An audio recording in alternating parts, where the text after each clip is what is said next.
Yan po yung grupo ko sa Pilipinas. So yung nakakala ko sa akin si taga Pilipinas.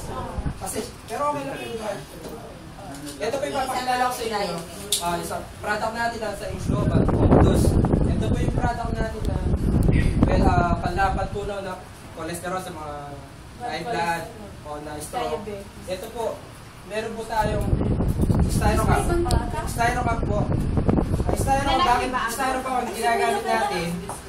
Kasi nagre-represent po na yung Styrocup na gawa po sa synthetic na sebo. Tapos, matigam-gam na tubig.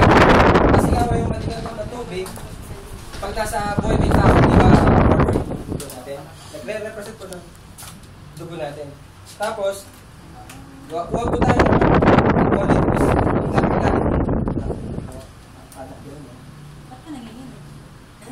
First time po. First time.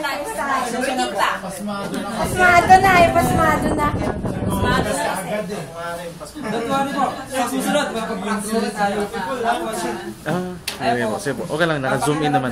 Paano matunaw yung kung tutunawin ang kolidus yung styro. Sige po, lapit lang po kayo, lapit. Sige po. Ayan o, medyo nag-aano na siya, nag-melt na siya. Vlog yung ano mo, boy, Kung napapansin nyo, medyo na may line na po siya. Tinutunan po ng kolidus ang bad cholesterol sa katawan ng tao. Opo. Pagilid niya. Ayan po.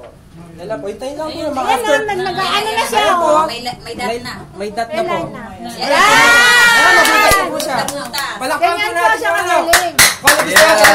Kolidus natin. Ayan po. Natunaw na. Ayan po. Ito po. Ang ganda ng kolidus natin. Ayan na. Kaya yung mga nagdududa po dyan, join na po kayo. Walang posible sa global po. Kung gusto nyo maman, kayaman po kayo sa global. Power!